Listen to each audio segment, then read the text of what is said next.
नमस्कार, मेरा नाम है विकास बिश्नोई और एक और पक्की रिपोर्ट लेकर मैं आपके साथ हाजिर हूँ। इस बार बात हरियाणा की राजनीति की है। हरियाणा की राजनीति में अशोक तंवर को कौन नहीं जानता। अशोक तंवर पहले कांग्रेस के प्रदेश अध्यक्ष, हरियाणा कांग्रेस के अध्यक्ष रह चुके हैं, लेकिन भूपेंद्र सिंह हुड्डा से उनकी अनबन थी। उसके बाद उन्होंने कांग्रेस छोड़ दी। अब आम आदमी पार्टी के वो खेवनहार बनकर हरियाणा में आए थे। आदमपुर उपचुनाव उन्होंने लड़ा और वहाँ पर क्या दुर्गति दुर्दशा हुई आम आदमी पार्टी की, क्योंकि हरियाणा में उनका पहला चुनाव था, ये सबके सामने है।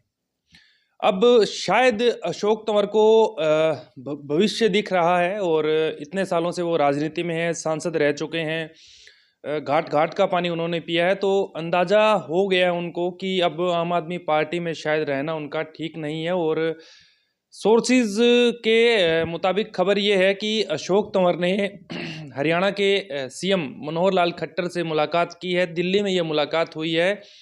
इस मुलाकात के मायने सिर्फ एक हो सकते हैं कि अशोक तंवर जल्द ही बीजेपी में जाएंगे।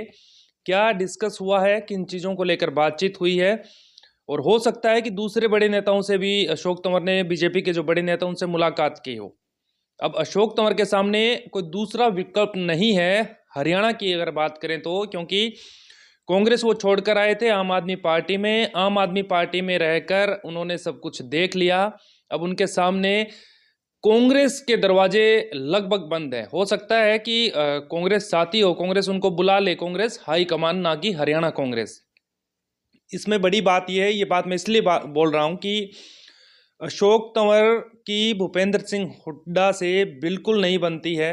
और क्या क्या हुआ, दिल्ली के अंदर पगड़ियाँ उछाली गई, हरियाणा के अंदर जींद उपचुनाव में क्या कुछ हुआ, उसके बाद जहाँ जहाँ भी गए अशोक तंवर और भूपेंद्र सिंह हुड्डा दोनों के समर्थकों के बीच हाथापाई भी हुई, बहसबाजी हुई। उन दोनों के बीच गहरा नाता है विवाद का। उसके बाद आम आदमी पार्टी में आए, लेकिन आम आदमी पार्टी शायद पार्टी के सर्वे हुए होंगे या फिर जो भी चीज़ें हैं, बड़े वरिष्ठ नेता हैं, बड़े समझदार नेता हैं अशोक तंवर, उन चीज़ों का उनको अंदाजा लगा होगा। तो उनके सामने अब एक ही ऑप्शन है, बीजेपी। और जल्द हो सकता है कि आपको ये खबर सुनने को मिले कि अशोक तंवर ने बीजेपी ज्वाइन कर ली है।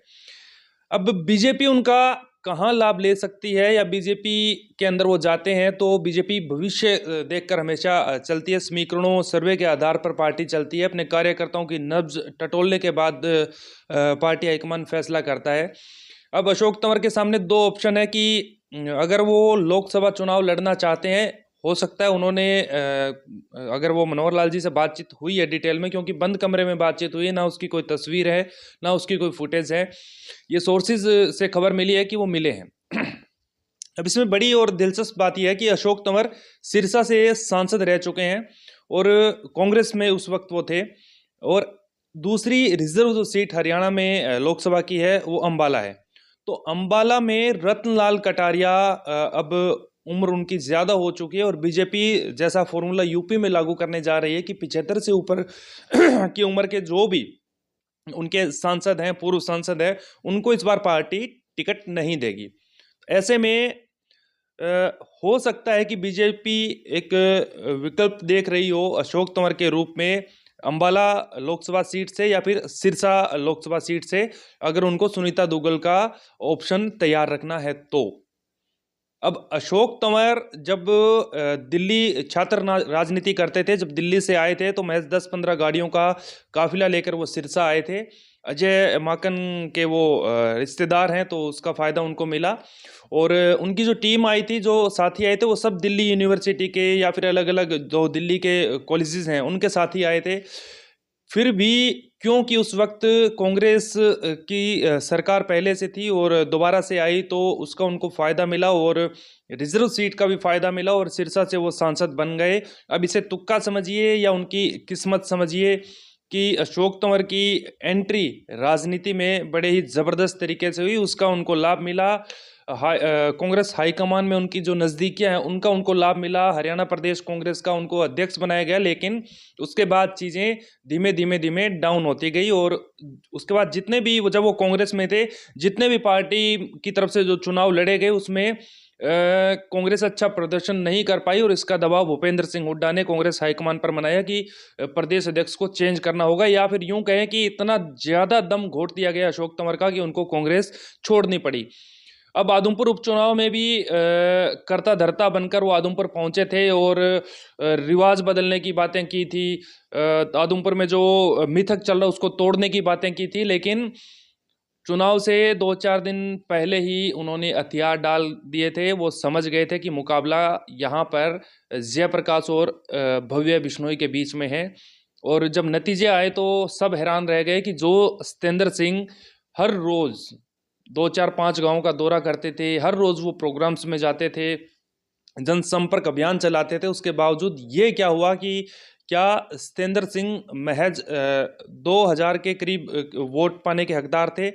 शायद ऐसा नहीं है, कुछ चीज़ें गड़बड़ हुई हैं और पर्दे के पीछे बहुत सी बातें हैं। हमारा भी कुछ दायरा हम बोल नहीं सकते, लेकिन उससे शायद पता चल गया होगा आम आदमी पार्टी को भी कि अशोक तंवर जहाँ जहाँ गए हैं या फिर हरियाणा के अंदर उनकी जो गतिविधियां हैं, उनके जो वर्कर्स हैं, वो किस लेवल के नेता हैं या फिर वो क्या कर सकते हैं। और ये भी हो सकता है क्योंकि आम आदमी पार्टी हरियाणा के लिए नई है, पहला अपना चुनाव लड़ेगी हरियाणा में, अगर पार्टी लड़ती है तो इस आदमपुर उपचुनाव को छोड़कर। तो बड़ी और खास बात ये है कि अशोक तंवर के पास बाकी सब रास्ते बंद हैं शिवाय बीजेपी के, और अगर बीजेपी में आते हैं तो बीजेपी हो सकता है उनको कहीं से अगर विधानसभा चुनाव लड़वाए, और विधानसभा चुनाव अगर वो नहीं लड़ना चाहते या पार्टी के पास क्योंकि हर सीट पर इतने सारे कैंडिडेट है कि उनको उनका नंबर नहीं आता है, तो उनके लिए अंबाला और सिरसा ये 2 सीटें ऐसी बचती है जहां पर अशोक तंवर को पार्टी आजमा सकती है।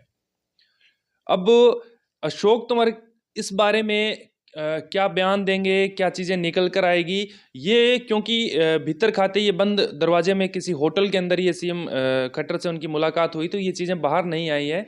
लेकिन खबर ये पुख्ता है कि सीएम मनोहर लाल से मुलाकात की है अशोक तंवर ने, और आने वाले कुछ दिन में ये चीज़ें स्पष्ट हो जाएगी और किस पद पर वो बीजेपी में आते हैं या फिर वो संभावित उम्मीदवार के तौर पर बीजेपी में आते हैं, लोकसभा के संभावित उम्मीदवार, या फिर पार्टी उनको इतना कॉन्फिडेंस में ले लेती है कि हम आपको कहीं ना कहीं से विधानसभा चुनाव लड़वाएंगे। कुछ शर्तों पर अशोक तंवर जरूर आएंगे, लेकिन आम आदमी पार्टी के लिए ये निर्मल सिंह और चित्रा के बाद ये तीसरा बड़ा झटका होगा अगर अशोक तंवर बीजेपी ज्वाइन करते हैं। कांग्रेस के दरवाजे मैंने सारे समीकरण आपको बता दिए कि अशोक तंवर ने खुद बंद कर रखे हैं, कांग्रेस हाईकमान तो शायद आज भी उनको पार्टी में बुला लें। आपको ये रिपोर्ट पसंद आए तो आप इसको लाइक कीजिएगा, शेयर कीजिएगा, और पक्की रिपोर्ट चैनल को आप यूट्यूब पर सब्सक्राइब कीजिए और फेसबुक पर अगर आप हैं तो वहाँ पर फॉलो लाइक कीजिए। नमस्कार।